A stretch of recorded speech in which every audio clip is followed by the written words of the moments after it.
কিন্তু আজকের জার্নিটা হবে শুধুমাত্র মধুপুর থেকে ধনবাড়ি। আমাদের মধুপুর শহরটা কেমন দেখতে পাচ্ছেন, ভালো জমজমাট হয়ে গেছে, যেটা আগে আসলে এতটা ছিল না। আগে কিছুর প্রয়োজন হলে হয়তো আমাদের টাঙ্গাইল জেলায় যেতে হলো আর কি, শহর, তখন সেটার প্রয়োজন পড়ে না, এখান থেকে সব কিছু মোটামুটি হয়ে যায়। তবে কিছু কিছু জিনিস তো অবশ্যই ডিস্ট্রিক্টে যেতে হয়, তাই না? তো আমাদের আসলে মধুপুর ভালোই ডেভেলপ, সব কিছুই বিদ্যমান আছে।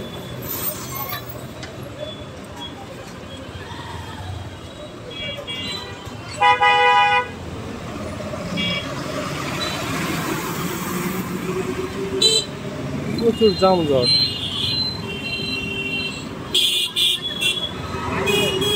এখন আমরা আমাদের বিখ্যাত সেই আনারস চত্বর, এখন আমরা ঢুকবো ধনবাড়ি রোডে।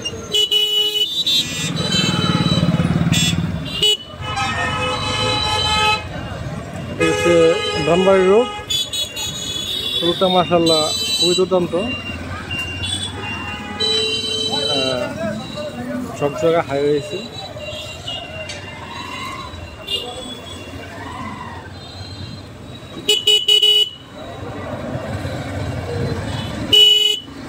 অটোওয়ালারা বলবো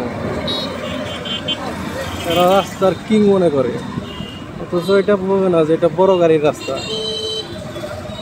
ওরা যেখানেই যেভাবে আছে কিং, ওদেরকে যদি পদ্মা সেতুর উপরে উঠায় দেওয়া হয়, ওইখানে ওরা ওদের ভাব, মানে ওদের যে একটা ভাবমূর্তি আছে সেটা দেখা যাবে সবাইকে। এটা চিন্তা করবে না আমরা কই আইছি এখন। শুধুমাত্র একটা বড় গাড়ি একটু ধাক্কা খাইলেছে এদের অবস্থা পুরোপুরি শেষ, তারা সেটা মনেই করে না। এদের জন্য অনেক দূরপাল্লা গাড়ি চলাচল অসুবিধা।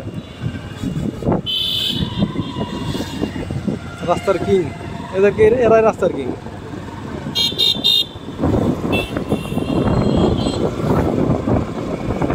এখন একটু ফিরি।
সাইকেল চালাই যাচ্ছি, যে আমার পাতিসারা গাড়ি অবশ্যই সাইকেল, এরকম একটা ফিলিংস।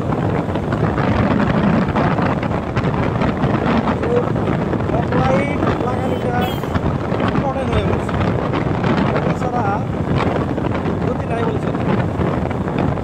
আরেকটা অসুবিধা হয়েছে যে আমি যে হেলমেটটা ইউজ করি সেটার মধ্যে আর কি গ্লাসটা স্বচ্ছ না, একটু মানে ওয়েলটাতে না কীরকম একটা কালার বলতে পারছি না। সেটা আপনার দিনের বেলা দেখতে খুবই দারুণ, কিন্তু রাতের জন্য আসলে একবার অন্ধকার মনে হবে যে আমি অন্ধকারে কোথায় যাচ্ছি, এরকম একটা ব্যাপার না। এই জন্য আমার সেই জন্য আর কি হেলমেটের যে ভাইজারটা আছে সেটা অন করে ওপেন করে আর কি গাড়ি চালাতে হচ্ছে। প্রচণ্ড ধুলাবালি এবং কি ময়লা সবই আমার চোখে হিট করতেছে।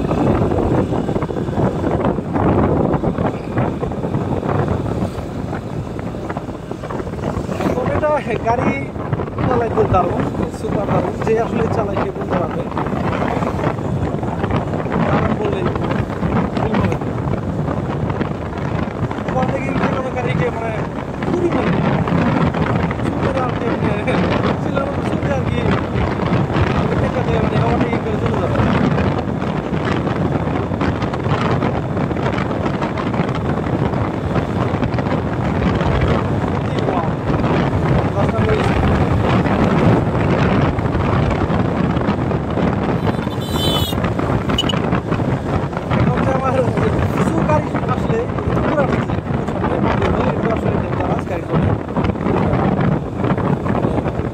বিশেষ করে মোটরসাইকেল ধরে খুব ডেঞ্জারাস, দুর্ঘটনার জন্য খুব বিশাল দায়ী থাকে। সেটা কিন্তু আমি খুব ভালোভাবে দেখতে পারলাম। তো আমার আসলে গতিটা আসলে নিয়ন্ত্রণ করে ওভার স্পিড অবশ্যই করতে পারবো না।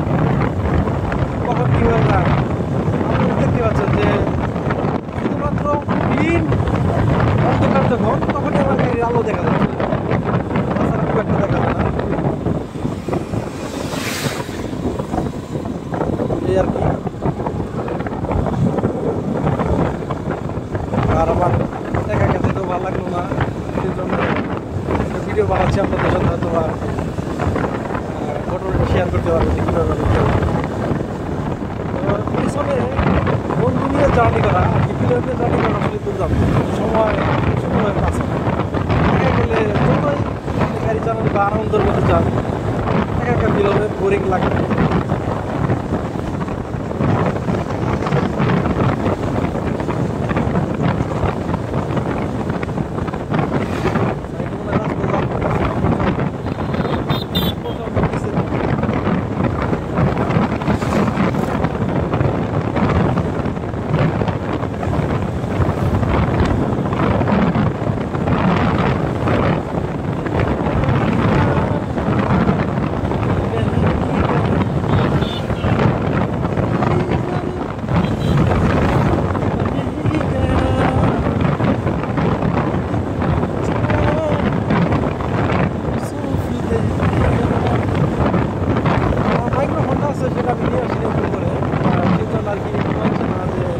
বাতাসে আমার ভয়েসটা আসতে কম খুবই দরকার ছিল, তাহলে আমাদের তো এই নয়েজ নয়েজ আছে যে কারণে আপনাদের সাথে বিরক্তির একটা ব্যাপার হইতে পারে। যেহেতু আমি এখনো গাড়িতে ভারী অবস্থায় আছি, ভিডিওটা কোয়ালিটি অডিও মানে সাউন্ড কোয়ালিটি কেমন হচ্ছে সেটা আসলে বলতে পারতেছি না। ভিডিওটা শেষ করার পরে অবশ্যই আমার সম্পূর্ণ রকম বোঝা যাবে যে কতটা ডিটেল কী হয়েছে। তবে যেহেতু সরাসরি ফোনে রেকর্ড হচ্ছে, এটা অবশ্যই কী বলবো মানে বিরক্তিকর হইতে পারে।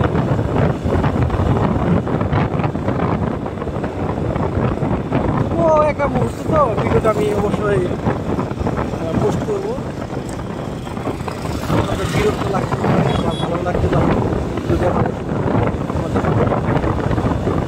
বিরক্ত লাগলে হয়তো বা আমাদের ভালো লাগে, আপনাদের মানে আমার ভিডিওগুলো ভালো লাগে, ওই ক্ষেত্রে হয়তো বা অনেকের বিষয় আছে না যে ভালো লাগা জিনিস কষ্টের মুহূর্তে ভালো লাগে, এই ব্যাপার।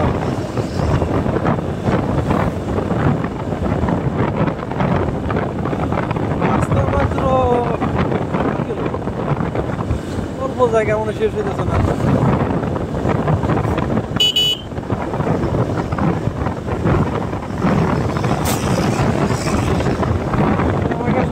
লাগাই দিই হচ্ছে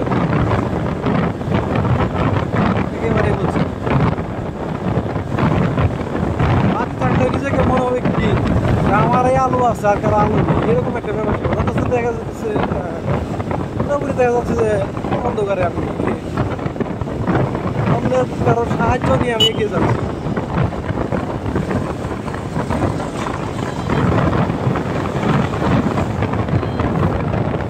গাড়ি ওভারটেকিং করার এত যে ওয়াও মানে জাস্ট লেভেলের মতো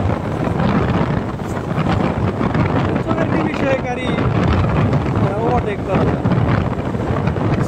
শুধুমাত্র মানে আপনার খবরটা একটু পুশ করবেন, দেখবেন যে আপনি পার হয়ে গেছেন।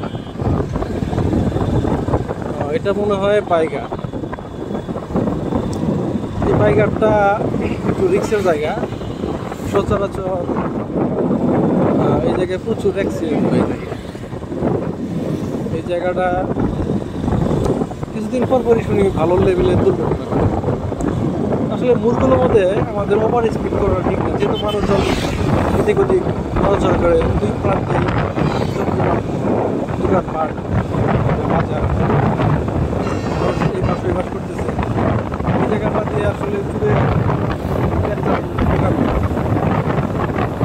আমাদের মাথায় রেখে যে ধরনের যে জায়গায় আর কি বাজার ঘাট বা মানুষের মানুষ বেশি সংখ্যা, এটা কিন্তু এমনি বোঝা যায়। কারণ দেখেন এমনি রাস্তাটা কিন্তু সম্পূর্ণ পিচ করা, আর যেখানে বাজার কিংবা সেখানে আমাদের ঢালাই শুধুমাত্র কিন্তু আপনি ওই জায়গায় পৌঁছে দিয়ে আপনি বুঝতে পারবেন যে রাস্তাটা হয়তো বাজার বা কিছু একটা, এখানে মানুষ মতো আছে, এখানে আমার সামনে রয়েছে। আর এখানে পিচ করা রাস্তা এখানে আপনি যান তবুও সামনে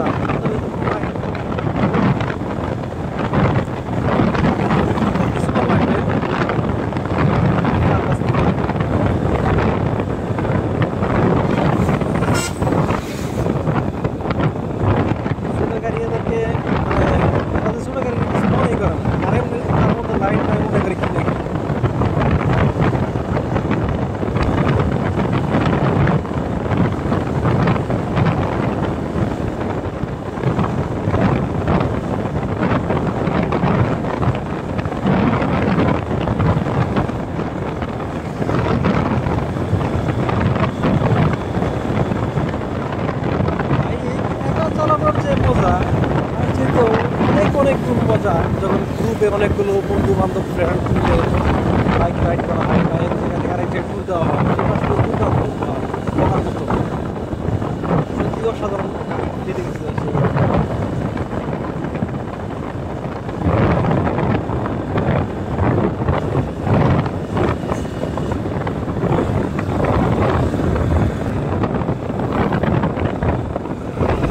ধনবাড়িতে এসে পড়েছি,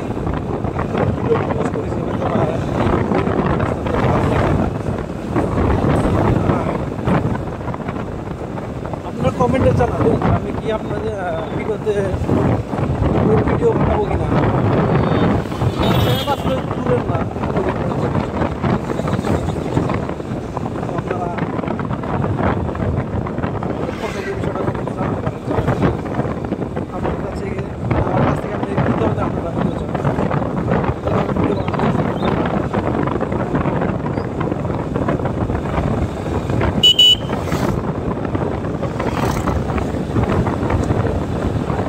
ওটা ছিল প্রথম, মানে মধুপুর থেকে ধনবাড়ি আসার মধ্যে ওটা ছিল প্রথম পাম্প, আর এটা হচ্ছে দ্বিতীয় পাম্প। এখান থেকে আর কি ধনবাড়ির যে মেইন প্লেস অর্থাৎ বাজার কিংবা দোকানপাট শহরের যে একটা ভাব, সেটা শুধু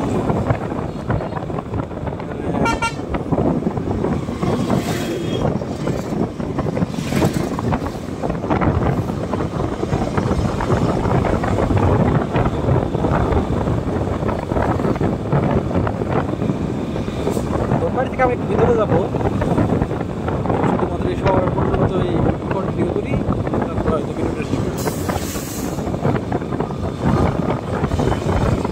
দেখতে থাকেন।